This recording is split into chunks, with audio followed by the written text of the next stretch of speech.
community agencies that have been trying very hard to help with DACA folks, but again, I think the invisibility is amazing, what we don't know, and the rhetoric coming from our government is making things obviously much more difficult if you're different. Oh, yeah. So, because of the philanthropic work that we're doing is called Forward Promise, I was mentioning the Robert Wood Johnson Foundation funding, we've learned more about other communities' needs and challenges, and Make the Road New York is one of those, I would say, has stood out to us. Have you had any luck? I mean, one of the things that Philly is definitely being known for lately is the tremendous success that y'all have had with your athletic communities, just having one last week with the NCAA with Villanova, and then, of course, the several months back winning the Super Bowl. So I was wondering, have you had any luck in terms of having any of the athletes in the community help you with some of this research? Because I know a lot of times our youth want to hear what our athletes have to say and what they've gone through. So I was wondering if you've had any kind of experience with having any dealings with the athletes, be they some of the Eagles, be they some of the Flyers on the soccer side, or the Phillies, or any of the other sports teams that are out there, including Villanova. Well, for somebody from North Carolina, you know a lot. That's pretty good.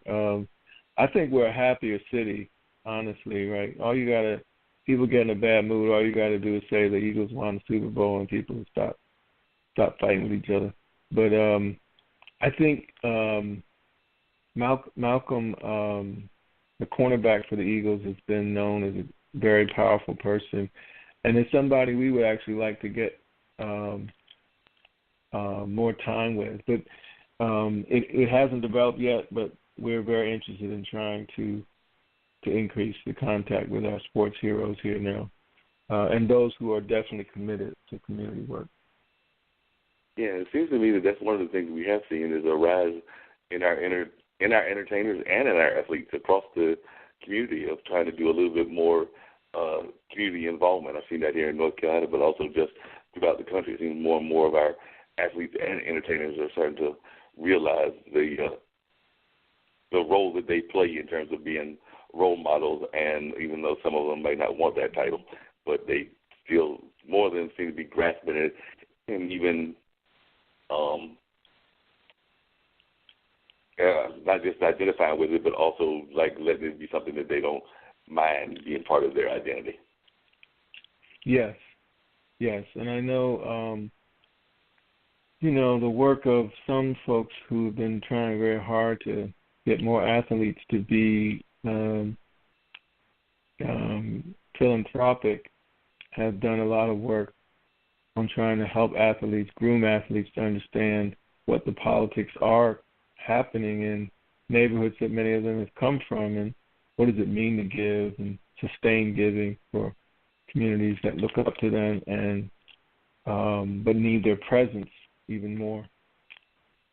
Yeah, because I was just wondering, even in your own work, when you were talking to the youth and everything, did you find that a lot of the youth were identifying with what Colin was going through when he was identifying with the Black Lives Matter movement during that time, and actually lost his job, which he's still unemployed at the moment. Hopefully he'll find somebody that will employ him sooner or later. But I was wondering, in the course of conversation, did you have people that were wanting to talk about that and identify with that?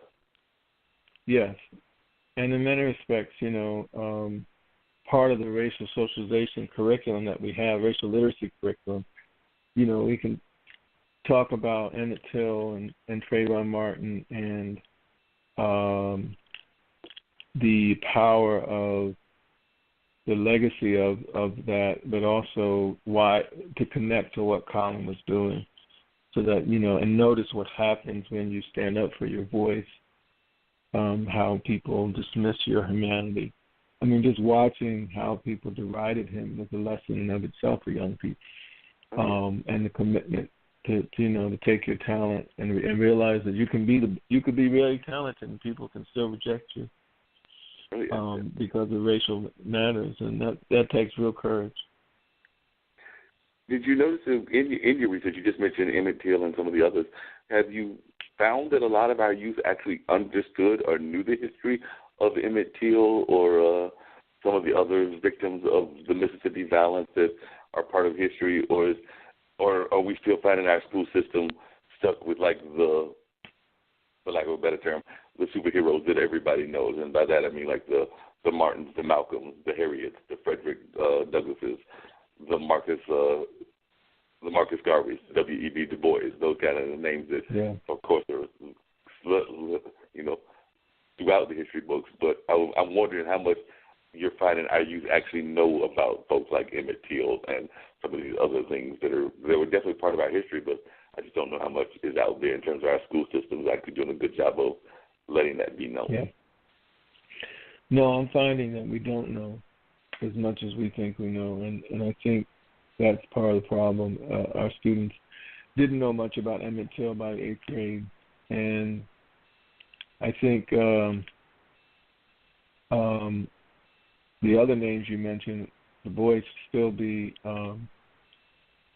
not a popular knowledge. And so my colleague Ebony Thomas at Grad School of Education, she does work on children's books, and she has said for a while that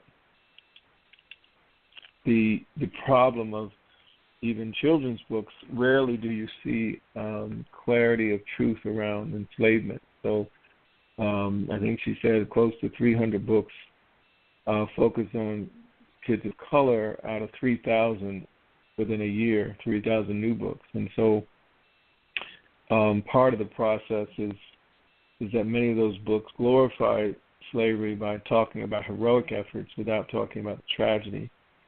And so I think we have less knowledge now about what's going on in black history than we did even 20 years ago.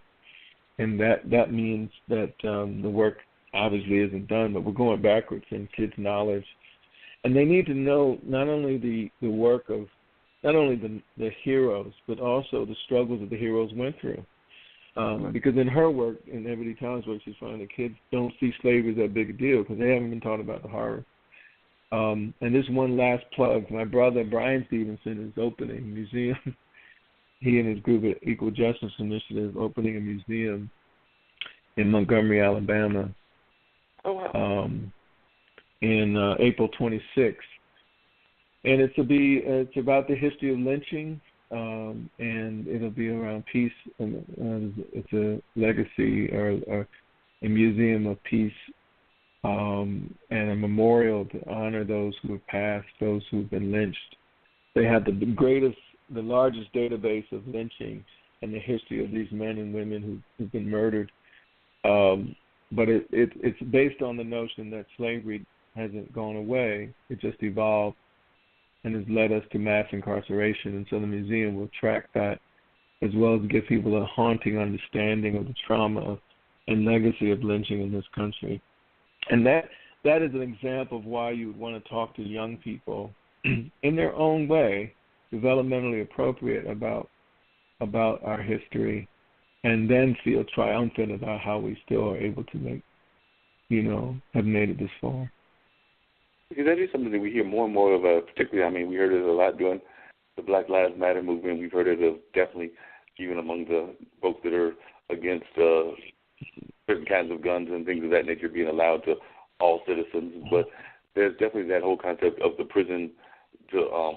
school-to-prison pipeline, and that is something that a lot of folks do seem to have at least some understanding about, but I don't know if they have a full understanding about it, because I remember I'm even thinking about that movie 13 that was done that actually explored some of the history of how the prisons were tied into the slavery system and how they kind of grew up together and everything. But a lot of folks may not necessarily understand what that history was all about and the tie between prisons and overseers. Yeah, yes. My brother was in that, actually, and so 13th. And again, the more you know, the more you realize, wow, I didn't really know.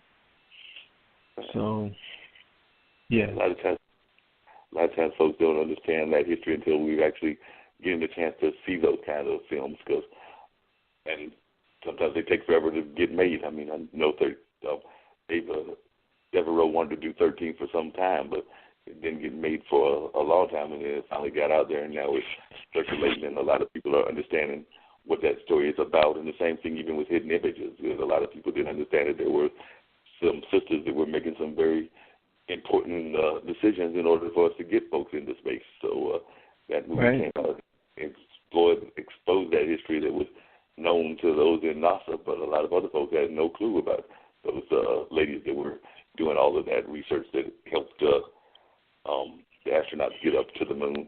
So, and I'm sure there's many other stories like that that we don't know that we need to be learning about and told those tales. But sometimes we get too stuck on wanting to follow the stereotypes and those things that we know will be successful. I have a friend of mine who was telling me that he gets tired of those movies at some of the film festivals that are strictly the shoot 'em up, bang me up kind of gang-oriented kind of movies that we put out there among our youth, when there are so many other stories that need to be told about some of our great histories that have not been told yet.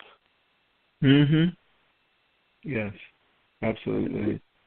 Definitely got to get more of that information out there. Hey, Dean. Yes, sir.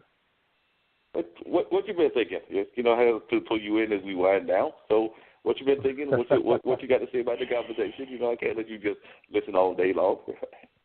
Oh, ain't nothing wrong with that, man. I don't mind listening and just lay back sometime. But when you talk about, I don't know, when we talk about us, I say us as black people, sometimes I think we often want everyone to be on the same ride when they're not. People have different opinions of things. People have different ways of accomplishing things.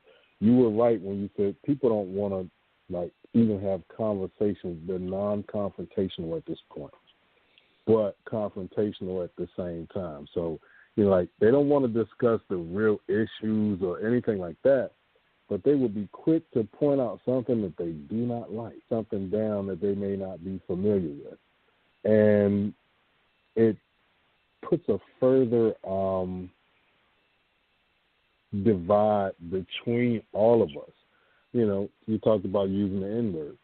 All right, so now they've taken a word that growing up, that was fighting words. You say that word, you might as well call me a bitch. And we're going to fight, and we're going to fight all day long. But now they say they've empowered the word and they've taken ownership of it. I still don't really understand that concept, but you know what? People of like minds often associate together. So now you could try to tell them, and you can give them a whole breakdown of where it comes from, where it's going, where it's been, and they'll call you a nigga as soon as you finish talking. And you can't really get into the mindset of what they're thinking, because even if they explain it to you, you're like, you know what? I still don't understand. I'm still confused. No matter how long they talk, I'm still going to be confused. So now I got to the point where it's like, okay, well, for those who want to do something different and want to do something better, if I'm in a position that I can help them, then I will. For those who are not ready yet, you know where to find me. I'm not hard to find, and I'm easy to get along with. So when you're ready, you let me know, and we'll show you something different. Until then, we'll just let you do what you feel is right, because I have to take care of those that depend on me for whatever it may be, positive, to try to uplift. I can't lift everyone up, but I can definitely do my part to uplift those in the places where I can. I also need advice. I also need encouragement and all of that. So I have those like minds to lean on when, you get to that point where you find that balance.